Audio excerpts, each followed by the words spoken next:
जैसा कि last episode में हमने देखा कि जियान को लेकर एक गुफा के आगे कूद गया था। उस गुफा में खजाना रखा था जिसे जियान पाना चाहती थी, इसलिए वो दोनों उसके अंदर जाते हैं, जहाँ अंदर जाने पर उन्हें खजाने के साथ साथ 3 बॉक्स भी मिलते हैं। वहाँ एक मेडिसिन हर्ब्स भी थी और मास्टर के कहने पर जियान उसे लेने का डिसाइड करता है क्योंकि वो मेडिसिन हर्ब बहुत खास थी। जियान इसके बाद फिर उन बॉक्सेस को एक एक करके खोलने लगता है और पहले बॉक्स में उसे पॉइजन के रिलेटेड जानकारी मिलती है। इसको जियान लेने का डिसाइड करती है और दूसरे बॉक्स के अंदर उन्हें हाई लेवल ज़ुआन आर्मर मिलता है। उस आर्मर के अंदर विंग्स भी थे और इसको जियान ले लेता है। असल में ये गुफा एक बहुत बड़े रिसेप्टेरियर की है।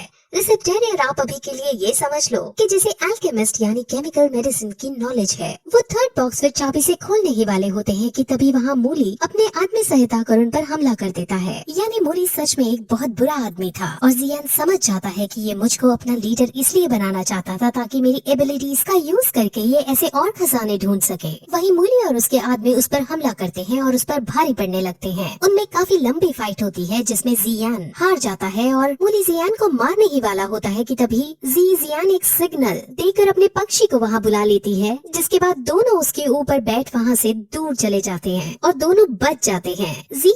जियान की हिम्मत को देखकर काफी इम्प्रेस हो गई थी। वो उसको एक लेटर और एक मैप देकर अपने गांव वापस चली जाती है। उस लेटर के अंदर जियालिनू के आदमियों के बारे में लिखा था कि वो इस वक्त कहाँ हो सकते हैं और मैप के अंदर उसकी लोकेशन भी मार्क थी। यानी जियान सच में एक अच्छी लड़की थी और उसने अपना वायदा निभाया था। अब जियान फिर मेडिटेट करता है और उसने जो हर्ब्स केव से इकट्ठे किए थे उनकी दवाई बनाकर खाता है, जिससे थोड़ी देर बाद उसका लेवल 10 पर अपग्रेड हो जाता है। वो बहुत खुश होता है लेकिन उसके मास्टर ज्यादा खुश ना होने के लिए कहते हैं क्योंकि वो लेवल 10 के सेकंड स्टार पर ही था। असल में हर लेवल के अंदर भी सब लेवल्स होते हैं जिसे स्टार्स कहा जाता है।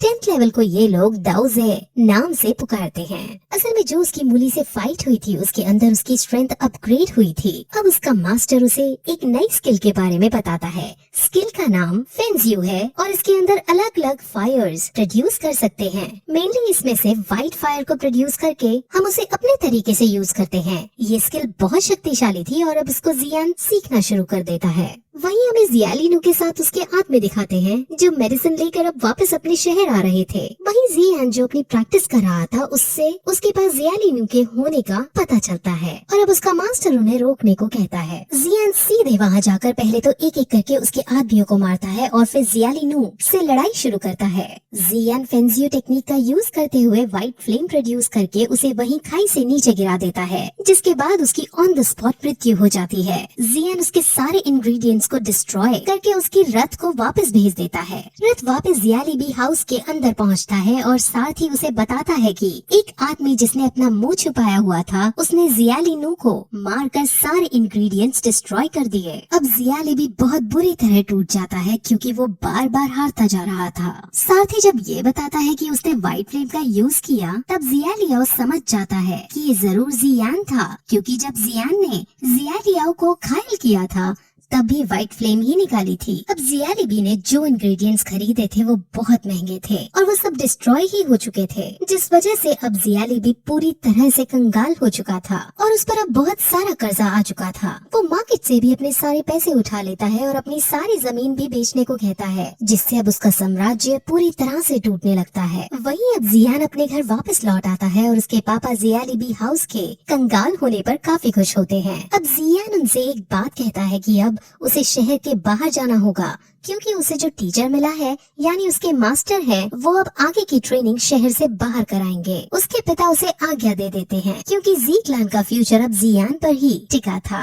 और वो जियान की प्रिपरेशन में कहीं भी कमी नहीं रखना चाहते थे। वहीं अब जी जूनियर जियान के पास आती है और उसे जियान एकेडमी के बारे में बताती है। जियान एकेडमी उनकी कॉन्टिनेंट की सबसे बड़ी एकेडमी थी जिसमें वॉरियर्स नई स्किल सीखा करते थे। फिर रात को जियान फेंजियो की मदद से मेडिसिन बनाने की भी प्रैक्टिस करता है, जहाँ उसकी इस एबिलिटी को देखकर उसके मास्टर समझ जाते हैं कि एक अच्छा रिसेप्टेरियर भी बन सकता है। अब अगले दिन जियान और बाकी सब बच्चे जियान एकेडमी के अंदर जाते हैं और वो सब उसमें एडमिशन लेने की बात करते हैं। वहाँ एडमिशन लेने के लिए उन सबको एक क्रिस्टल पर हाथ रखकर अपनी स्ट्रेंथ का प्रदर्शन देना था। जिसकी स्ट्रेंथ हाई होती थी उसके छूने पर वो क्रिस्टल ग्लो करने लगता था। अब बारी बारी सब क्रिस्टल पर टच करते हैं और सभी का ग्लो करता है, लेकिन जब जियान टच करता है तो वो ग्लो नहीं करता। वहाँ उसका इस इस बात पर मजाक उड़ने लगता है, लेकिन तभी वो क्रिस्टल इतना जोर से ग्लो करता है कि सबको अपनी आंखें तक बंद करनी पड़ जाती हैं। सब ये देखकर बहुत लज्जा महसूस करते हैं। अब अंदर जाकर उन सबको कैटेगरी वाइज ग्रुप्स में बांटा जाता है। जिनका लेवल 10th के 3rd स्टार से ज्यादा था उनको इस कैटेगरी में रखना था, इसलिए सबसे उनका एक एक करके लेवल पूछा जाता है। जी जूनियर के पास 10th लेवल की 6 स्टार पावर थी, यानी वो वहाँ की सबसे शक्तिशाली वॉरियर थी। सब उसकी तारीफ करने लगते हैं, लेकिन वो कहती है कि मैंने ये सब 16 साल की प्रैक्टिस में हासिल किया है, लेकिन मेरे भाई जियान ने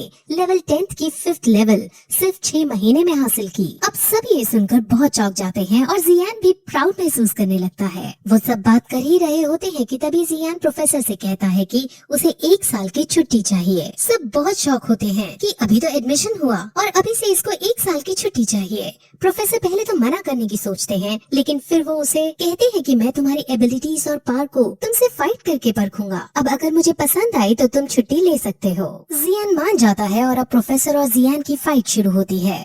उन दोनों में काफी आइकॉनिक लेवल की फाइट चलती है, जिसमें जियान अपनी एबिलिटीज का परिचय बहुत अच्छे ढंग से देता है। हालांकि वो प्रोफेसर को हरा नहीं पाता, लेकिन प्रोफेसर उसको देख बहुत खुश होती है। अब फिर फाइट खत्म होने पर वो उसे छुट्टी पर जाने की इजाजत दे देते हैं। वहीं अब वो बाकी सब बच्चों से कहती है कि हम अगले हफ्ते नैनयान एकेडमी के बेस पर जाकर वहाँ प्रैक्टिस करेंगे। नैनयान एकेडमी शहर के बाहर मौजूद थी, लेकिन जियान अब अपना दिमाग चलाता है और वो प्रोफेसर को अपने शहर में अपना स्कूल चलाने को कहता है। वो कहता है कि आप हमारे शहर में जी क्लैन के पास स्कूल खोलो। प्रोफेसर जियान और जी जूनियर जैसे वॉरियर्स को देखकर काफी इम्प्रेस थी और वो अब उनके परिवार को भी देखना चाहती थी, इसलिए वो मान जाती हैं और अब वो जी क्लैन के पास जाकर जियानान एकेडमी को शुरू करने का डिसाइड करती हैं। असल में जियानान एकेडमी बहुत ज्यादा शक्तिशाली थी। जियानान नायान के परिवार से भी शक्तिशाली ऑर्गेनाइजेशन थी। नायान वही लड़की है जिससे 3 साल बाद जियान की फाइट होने वाली है। अब फिर जी क्लैन के अंदर प्रोफेसर और बाकी सब आते हैं और अब वहाँ जिहान भी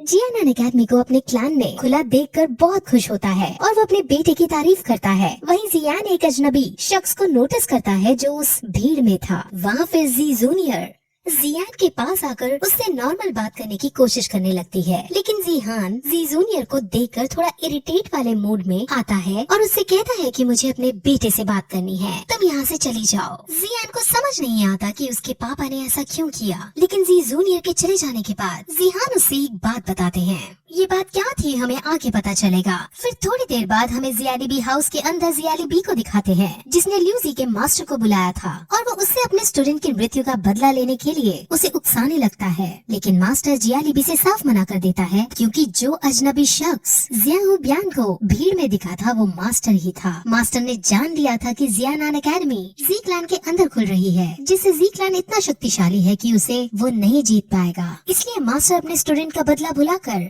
जियाली बी को अकेले छोड़ चला जाता है। अब जियाली बी को काफी गुस्सा आता है और अब उसे कुछ नहीं समझ आ रहा था, इसलिए वो अब सीधे जियान को जान से खत्म करने का डिसाइड करता है। वहीं जियान अपने पापा की बताई हुई एक बात से काफी लो महसूस कर रहा था, लेकिन उसके मास्टर उसे मोटिवेट करते हैं। जहाँ अब वो फिर से खड़ा हो बाहर घूमने निकल जाता है, वहाँ उसे याफी दिखती है जो उससे बात करने लगती है। वो दोनों नॉर्मल वे में बात ही कर रहे थे कि तभी वहाँ एक सैनिक आता है। वो जियान को एक लेटर देता है। उस लेटर के अंदर जियान का मैसेज और उसकी एक ज्वेलरी थी। मोली ने जियान को किडनैप कर लिया है और वो जियान से हेल्प मांग रही है। अपनी दोस्त की हेल्प करने के लिए जियान तुरंत उसको बचाने उसके विलेज की तरफ भागता है। वहीं याफी के पास जी जूनियर छुपकर उनकी सब बातें सुन रही थी। असल में जी जूनियर उसकी असली बहन नहीं थी और उनके बीच क्या रिश्ता है वो अभी क्लियर नहीं हुआ है। वहीं जियान विलेज की तरफ भाग रहा था, लेकिन रास्ते में एक ब्रिज पर उसे जियाली बी मिल जाता है। जियाली बी बैंकरप्ट हो चुका था और वो इसका इल्जाम जियान पर लगाता है और उसको जान से मारने के लिए उसकी तरफ दौड़ता है। जियान हालांकि शक्तिशाली था, लेकिन वो जियाली बी जैसे आदमी को हरा नहीं सकता था। उन दोनों में फाइट होती है, जिसके अंत में जियान मरने ही वाला होता है कि तभी पीछे से जी जूनियर